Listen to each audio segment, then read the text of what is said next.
Hey guys, welcome back to the another video of market analysis. और stock भंडार यानी कि दिनेश केवला की तरफ से आप सभी लोगों को महाशिवरात्रि की हार्दिक शुभकामनाएं। और अभी हम एनालाइज करेंगे निफ्टी को, क्योंकि कल के दिन में हमको निफ्टी का एक्सपायरी ट्रेड करने को मिलने वाला है।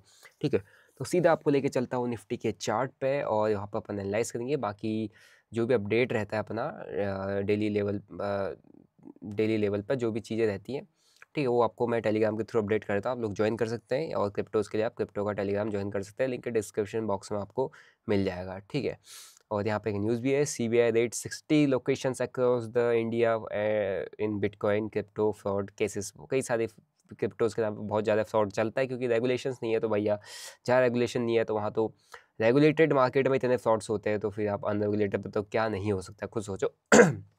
ठीक है, सो निफ्टी को देखेंगे। निफ्टी का अगर हम वीकली टाइम फ्रेम में अगर देखेंगे, अभी तो ये वीक हमारा चल रहा है। So negative candle, last week analysis में भी अपन ने आपको बताया था, ये नेगेटिव कैंडल है, रिजेक्शन आया है, नीचे से लो ब्रेक करेगा, मार्केट नीचे फॉल करते हुए दिख जाए, क्योंकि डोजी है। हाई लो मार्क करके आपको यहाँ पर ट्रेड करना है। लो मार्क करके जैसी मार्केट निकला, मार्केट के अंदर एक फॉल आपको यहाँ पे देखने को मिल रहा है। ठीक है, वीकली में अभी हमको समझ नहीं आया, क्योंकि वीक चल रहा है, कंप्लीट नहीं हुआ है। सो अभी अपन चलते सीधा निफ्टी को डेली में एनालाइज करने के लिए। डेली टाइम फ्रेम में अगर आप देखोगे, सो यहाँ पे एक हेड एंड शोल्डर पैटर्न, उसके बाद काफ़ी देर यहाँ पर रुका, उसका ब्रेकडाउन आने के बाद यहाँ पे से ब्रेकडाउन आ चुका है। एक जोन था ये वाला, ठीक है, ये जोन को क्रॉस कर चुका है, रीच कर चुका है, मार्केट नीचे को मूव करना चालू कर चुका है। और अगर आप देखोगे, हर बार मार्केट अटेम्प्ट करता है, बट रिजेक्शन रिजेक्शन रिजेक्शन और कंटिन्यूस रिजेक्शन उसको ऊपर के लेवल से देखने को मिल रहे हैं। ठीक है, सो मार्केट में कंप्लीट सेल ऑन राइज का फॉर्मेट है, और आपको मैं जैसे ही बताया हूँ, सेलिंग मार्केट है। बुल्स को इन्वाइट करता है, ट्रैप करता है, लो लेवल जो यहाँ पर बाई किए होते हैं उनको पैनिक करवाने के लिए और नीचे आया है। फिर जो यहाँ पर सेलर्स आएंगे फ्रेश बाय करने के लिए, मे बी इनको थोड़ा सा ऊपर लेके चले जाए, यहाँ तक लेके चले जाए, बाइंग करवा दे, फिर ये मार दे। सो अभी मार्केट के अंदर फिलहाल के लिए सेल ऑन राइज वाला सिनेरियो बना हुआ है, और आपको सिर्फ और सिर्फ यही देखना है कि भैया आपको कहीं अच्छे प्राइस पर, अच्छे लेवल पर शॉर्टिंग अपॉर्चुनिटी मिल रही है कि नहीं मिल रही है। क्योंकि मार्केट फॉल तो कर रहा है, नीचे आ रहा है, डेली गिरता जा रहा है, लेकिन गैप अप गैप डाउन इतने हो रहे हैं, गैप्स इतने हो रहे हैं कि इंट्राडे के अंदर अच्छा ट्रेड नहीं मिल पा रहा है। मतलब मैं खुद पर्सनली अच्छा ट्रेड ढूंढने के चक्कर में साइडवेज वगैरह में रेंजिंग में फंस जा रहा हूँ। अगर आप देखोगे डेली के बाद, अगर यहाँ पर देखेंगे तो ये डेली दो कैंडल जो है, इसका हाई लो अगर आप मार्क करते हो तो थोड़ा सा हमको यहाँ पे एक ट्रेंड लाइन फॉर्मेशन होता हुआ दिख जाएगा।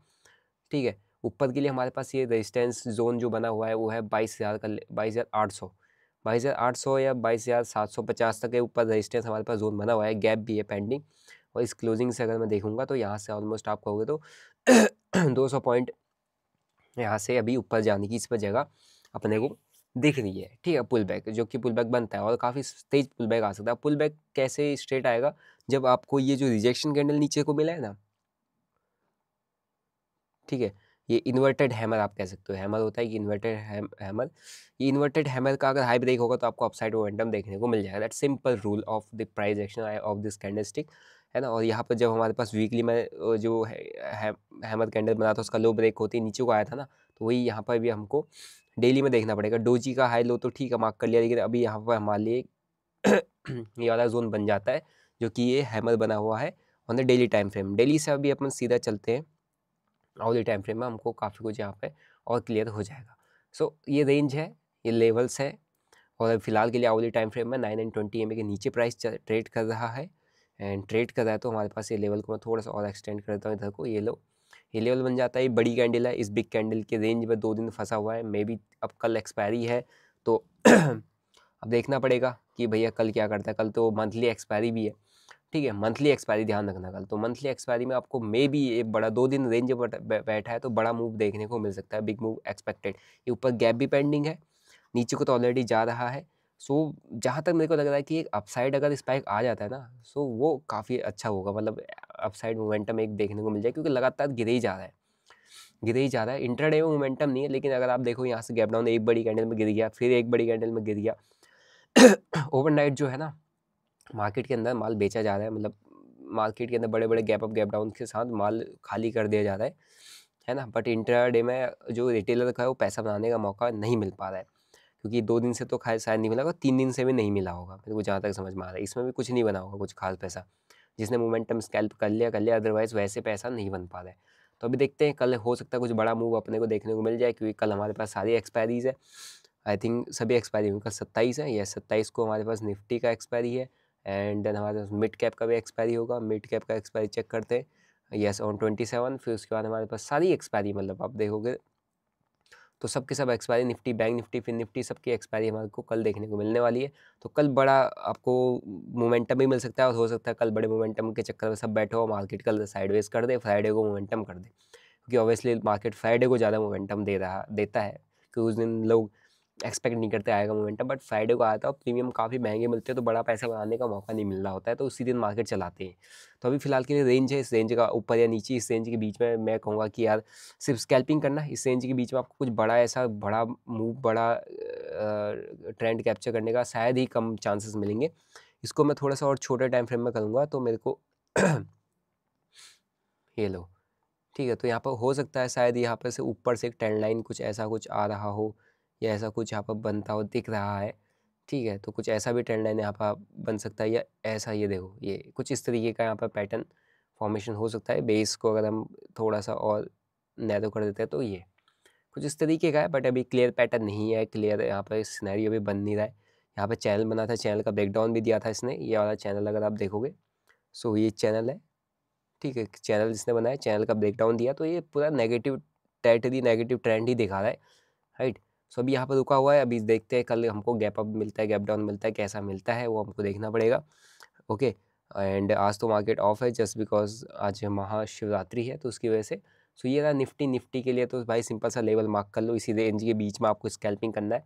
इसके बाहर या ऊपर या नीचे निकलेगा तो आपको ऊपर गैप फिलअप देखने को मिल सकता है, हाई निकलती है, अगर यहीं से अगर बड़ा मोमेंट आप ऊपर को आता है तो 1-1.5%, 1% अपसाइड मोमेंटम भी आ सकता है, अगर यहाँ पे से हाई निकलता है या यहीं से निकलता है। हाई भी कहाँ से निकालेगा, जब बॉटम से उठेगा, ठीक है, और एक बार सीधा अगर गैप अप मिलता है तो, और गैप अप मिल के निकालता है तब भी अपसाइड मोमेंटम के चांसेस बढ़ जाएंगे, क्योंकि गैप पड़ा हुआ ऊपर है नहीं। और यहाँ से अगर नीचे गिरता है तो फिर आपके पास तो बहुत जगह है नीचे जाने के लिए, 22,526 के आसपास है, और नीचे तो हमारे पास 22,400, 300, हर एक राउंड नंबर हमारे एक लेवल निकल के आ जाता है यहाँ से। तो नीचे के लिए तो हमारे पास बहुत सारे लेवल है, और नीचे के लेवल्स को फाइंड आउट करने के लिए आप सीधे यहाँ पर से इसका जो सेलर्स बैठा हुआ है उसकी पोजीशन चेकआउट कर देंगे, तो आपको डाउन साइड लेवल्स भी यहाँ से पता चल जाएंगे, ठीक है, क्योंकि नीचे अब कुछ खास बचा नहीं है, 22,500 के बाद 22,000 ही बचता है नीचे, तो 500 पर सपोर्ट है हमारे पास, फिर उसके बाद सीधे यहाँ से 300 पर, तो 200 पॉइंट पर हमारे पास कुछ भी नहीं है खास। फिर देखो 22,000, वही मैं कह रहा हूँ ना, 22,000 के बाद सिर्फ 22,500 के पास बाद से 22,000 ही बचता है नीचे को, क्योंकि सेलिंग मार्केट है, रुकेगा नहीं। अगर गिरा तो फिर नॉन स्टॉप चलते चलते एक दिन में एक बड़ी कैंडल आई के रेंज बना देगा, तुम पैसा नहीं बना पाओगे, अगले दिन फिर गैप डाउन खोल देगा, फिर रेंज बना देगा, फिर पैसा नहीं बना पाओगे। तो गैप अप गैप डाउन में सारे मोमेंटम आ जाता है। 25,000 का एक 25,500 मतलब 22,500 का एक इंपॉर्टेंट सपोर्ट है, इसके ऊपर टिकना चाहिए कल। और लेकिन रेजिस्टेंस की बात करें तो रेजिस्टेंस यहीं पे है गैप पे 22,700, तो ये पर गैप भी है हमारे पास 500 से 700, 200 पॉइंट के ऊपर की जगह है। मूव करता तो अच्छा है, क्योंकि यहाँ पर भी आप देखोगे तो 22,600 की पुट को भी लोग शॉर्ट करके बैठे हुए, तो एक्सपेक्टेशन उनका भी ये है कि ऊपर को एक बार मोमेंटम आ जाए, क्योंकि यहाँ पर पोजीशन ज़्यादा बनी हुई है कॉल के कंपैरिजन में, ठीक है। तो ये देखते हैं, बाकी एक बार बैंक निफ्टी को देख लेता हूँ मैं, बैंक निफ्टी को क्या कहता है। बैंक निफ्टी के लेवल्स यही है भाई, इसको टेस्ट कर लिया बैंक निफ्टी ने, तो टेस्ट कर लिया, बट बैंक निफ्टी के कंपैरिजन में अगर मैं बैंक निफ्टी की बात करूँ तो बैंक निफ्टी थोड़ा निफ्टी से सही है, मतलब मेरे को दिख रहा है, क्योंकि एक सेक्टर इंडेक्स है, सेक्टोरियल इंडेक्स है, तो ये मेरे को थोड़ा सा सही दिख रहा है कंपैरेटिवली निफ्टी, क्योंकि निफ्टी एक बेंचमार्क इंडेक्स है, बैंक निफ्टी बैंकिंग सेक्टर को रिप्रेजेंट करता है। एंड बैंकिंग सेक्टर का अगर बैंक निफ्टी को देखेंगे तो टॉप से अभी तक कितना फॉल कर चुका है, ये ऑलमोस्ट यहाँ से 12%, तो 13-13.5% के आसपास निफ्टी है, ये 12% के आसपास है, तो फिर भी सही है, मतलब निफ्टी के इतने फॉल में बैंक टिके हुए हैं, बहुत अच्छी बात है, क्योंकि bank sector wise banking sector अगर स्ट्रॉन्ग नहीं होता तो फिर पूरा का पूरा मार्केट बहुत बुरी तरीके से पटक सकता था नीचे, लेकिन बैंक बचा के बैठ रखा है मार्केट को, बहुत अच्छी बात है। सो बहुत सही है, अभी एक चैनल जैसा यहाँ पर बना रहा है, चैनल की कुछ फॉर्मेशन इसने दी हुई है, एंड ये चैनल अगर आप देखो कुछ इस तरीके का एक चैनल फॉर्मेशन है सॉरी चैनल फॉर्मेशन में यहाँ पर चल रहा है, एंड अच्छा है, ये चैनल फॉर्मेशन को अगर कंटिन्यू करता है, ऐसी चैनल बना के रखता है, तो हो सकता है कुछ अच्छा एक आपको ब्रेकआउट अपसाइड मोमेंटम देखने को मिल जाए। इसके लिए अभी सपोर्ट है 48,000, 48,000 का नीचे सपोर्ट बना हुआ है, एंड 48,600 पर भी टिका हुआ है, तो ये नीचे से रिजेक्शन कैंडल भी आई है इसमें। अभी डोजी का हाई लो मार्क कर लो, हाई लो मार्क करके आपको एक अच्छा खासा ट्रेड किसी भी डायरेक्शन में यहाँ से देखने को मिल सकता है। इसका हाई लो मार्क कर लो, ये जो आपको डेली में यहाँ पर डोजी बना हुआ है, एंड इसके बाद आवरली में आपको लेवल्स निकल जाएंगे। ठीक है, ये सिंपल से लेवल्स हैं, इस रेंज में भी बैठा हुआ है, एंड इस रेंज के बाद लो ब्रेक करता है तो आपको ये लो टेस्ट होता हुआ दिख सकता है कल के दिन में आवरली टाइम फ्रेम में, ये वाला लो जो कि 48,300 के आसपास का है। उसके बाद और ब्रेक करता है तो हमको 48,000 भी टेस्ट होता हुआ दिख सकता है। और जहाँ तक कि इसने गैप गैप गैप गैप बहुत दे रखे और यहाँ पर सेलर्स बैठा रखे हर एक जगह पे, तो एक बार निकालेगा तो बहुत तेज़ी से सारे ऊपर के जो मैंने लाइंस ड्रॉ कर रखी है लेवल्स टेस्ट होते हुए दिख सकते हैं। ठीक है, ओके। सो फिर निफ्टी की बात करेंगे। फिर निफ्टी में भी थोड़ा बैंक निफ्टी को ही एक कॉपी कर रहा है, तो फिर Nifty as it is bank Nifty की तरह ही चल रहा है, तो उसको ज़्यादा कुछ एनालाइज करने का वो ज़रूरत नहीं है। रेंज बना हुआ है एक अच्छा खासा, इसका बाइंग जोन पे टिका हुआ है, एंड अगर आप देखोगे तो एक बड़े टाइम फ्रेम में कुछ ऐसा डाउन साइड है, कुछ पैटर्न टाइप का ये बना रहा है, कुछ ऐसा कुछ ये। ठीक है, एंड मिड कैप की बात करेंगे तो मिड कैप भी यहाँ पे ऑलमोस्ट आप देखोगे। सो मिड कैप तो थोड़ा बहुत बाइंग आया था परसों, लेकिन ये फिर ये रुक गया यहाँ पे, एंड इसने ये भी लोअर रेंज के आसपास यहाँ पे टिका हुआ है, इसके लिए सपोर्ट है। अब ये ब्रेक करता है तो आपको नीचे वाला जोन टेस्ट होता हुआ देख सकता है 10,000। अभी ये चल रहा है 11,000 के आसपास, 11,000 टूटता है तो 10,500 का लेवल भी टेस्ट होता हुआ देख सकता है। इसके नीचे हमारे पास 10,000, यस 10,500, 10,800 का लेवल भी टेस्ट होता हुआ देख सकता है। 200 पॉइंट तो ईजिली है इसके पास नीचे की जगह। बस ये है कि एक सपोर्ट जोन है, इस पर सपोर्ट लेता है तो आपको अपसाइड भी यहाँ से देखने को मिल सकता है, कुछ डब्ल्यू फॉर्मेशन करे, कुछ भी कर सकता है यहाँ पे। ठीक है, ये रहे अदर इंडाइसेस। अब कल इन सबका एक्सपायरी है, तो कल सबका एक्सपायरी तो कहीं ना कहीं आपको कुछ भी मतलब दोनों साइड में बड़े मोमेंटम देखने की मतलब देखने को मिल सकता है, क्योंकि एक्सपेक्टेशन सबका ये रहता है कि बड़ा कुछ मोमेंटम आ जाए तो तभी मतलब मंथली एक्सपायरी में है तो सभी इंडाइसेस के है तो सबको बढ़िया ट्रेड करने को कल मिल सकता है। बट एक चीज़ ध्यान रखना कि रेंज में है 2 दिन से, और इस रेंज के अंदर कुछ खास ऐसा कुछ बड़ा मोमेंटम नहीं है। विक्स अभी क्रैश किया तो बड़े वाइड मोमेंटम नहीं आ रहे, 1370 पर आ गया भाई। इतना मार्केट फॉल करने के बाद विक्स सिर्फ 13-14 पर चल रहा है, ये बहुत सरप्राइजिंग चीज़ है। इसका मतलब मार्केट स्टेबल है, इतना कुछ पैनिक मार्केट में बना ही नहीं है, मार्केट में इतना खतरनाक सेलिंग बनी ही नहीं है, क्योंकि विक्स स्टेबल दिख रहा है। विक्स मेरे को भाई 13-14 पर दिख रहा है यार। 13-14 तो बहुत सही जोन होता है मार्केट के लिए, और मार्केट एक बेरिश ट्रेंड में है, लेकिन मार्केट स्टेबिलिटी के साथ थोड़ा बहुत करेक्शन दिखा रहा है, करेक्शन मार रहा है, और विक्स 13-14 होना बहुत अच्छी बात होती है। यहाँ ऐसे अगर मार्केट पैनिक होता ना तो विक्स 15-20 मतलब 20-18-19-20 के आसपास एवरेज चल रहा होता। ठीक है, सो ये है अभी फ़िलहाल के लिए, एंड देखते हैं विक्स ये नीचे है तो भाई प्रीमियम के अंदर हमको इतना बढ़िया मोमेंटम नहीं मिल पा रहा है। मार्केट भले ही फॉल कर रहा है, एक बेरिश ट्रेंड में मार्केट चल रहा है, बट प्रीमियम जंप नहीं कर रहा है क्योंकि विक्स क्रैश कर रहा है।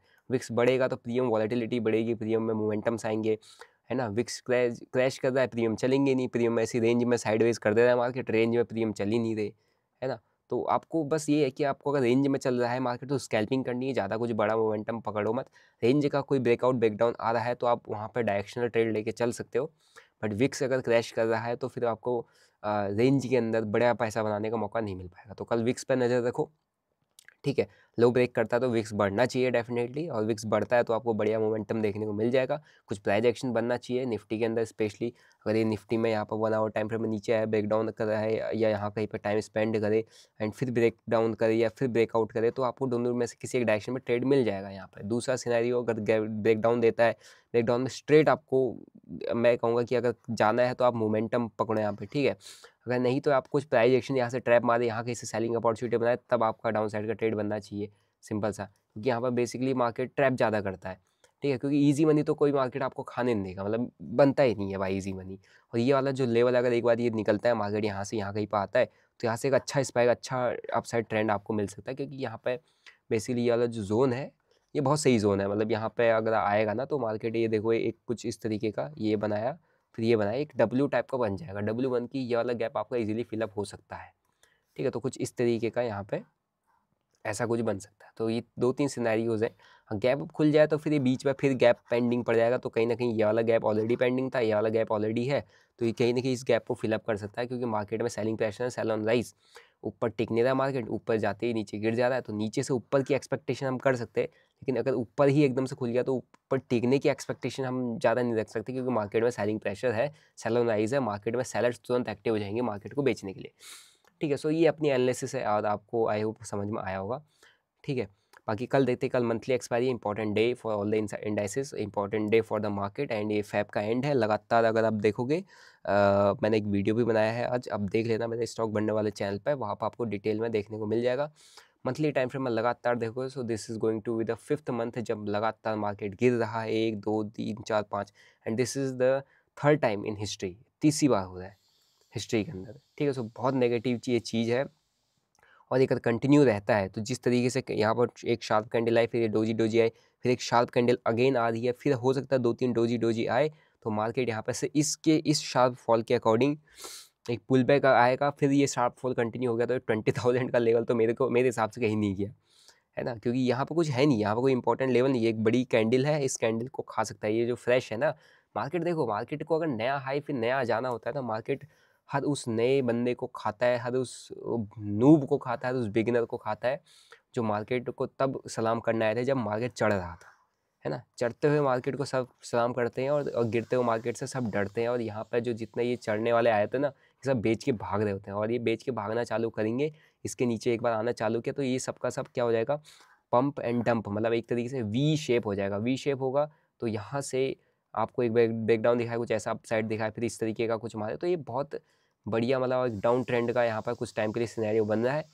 20,000 का एक अच्छा लेवल होगा, क्योंकि यहाँ पर काफ़ी टाइम अपना मार्केट ने स्पेंड किया था, ठीक है। अगर मैं यहाँ पर मंथ वाइज की बात करूँ तो 3-4 महीने, 4-5 महीने, 4 से 5 महीने इस रेंज के अंदर आता, तो ये 19 से 20,000 का रेंज काफ़ी अच्छा रहेगा। लेकिन अब वहाँ पहुँचेगा नहीं पहुँचेगा वो डिपेंड करता है यहाँ पे, ठीक है। और यहाँ पर अगर 20 EMA पे भी आ रहा है, मंथली टाइम फ्रेम में 20 EMA पे आ रहा है, 20 EMA पर रुकता है, ठीक है। यहाँ से बुलिश कैंडल बनती है तो हमारे पास करेक्शन के बाद फिर ट्रेंड चालू हो जाएगा, लेकिन 20 EMA को ब्रेक कर देता है मंथली टाइम फ्रेम में तो और भी नीचे आ जाएगा। वैसे तो आपका वीकली टाइम फ्रेम में उन सब में बहुत ही नेगेटिव चल रहा है, तो ये भी एक कंसर्न है, ठीक है। अब ऑलमोस्ट लगातार 5 महीने हो गए कि मार्केट नेगेटिव में चल रहा है, तो इसको भी थोड़ा सा ध्यान में रखिए, और देखते हैं कल अब कैसी क्लोजिंग मार्केट के अंदर अपने को आती है। जहाँ तक की बात है कि इस मंथली एक्सपायरी तक, मंथली तक तो ये वाला 5वां मंथ भी हमारा नेगेटिव रहने वाला है, और ऐसा ना हो कि 6ठा-7वां मंथ भी हमारा नेगेटिव चला जाए, ठीक है। थोड़ा सा विक्स को ध्यान रख के ट्रेड करिएगा, बाकी यही अपनी एनालिसिस है, ये अपनी ऑब्जर्वेशन है। फर्दर अपडेट्स के लिए टेलीग्राम ज्वाइन कर सकते हैं, जो भी रहेगा। बाकी क्रिप्टो के लिए आप क्रिप्टो टेलीग्राम अपना ज्वाइन कर सकते हैं। मिलते हैं नेक्स्ट वीडियो में, till then bye bye, see you, जय हिंद।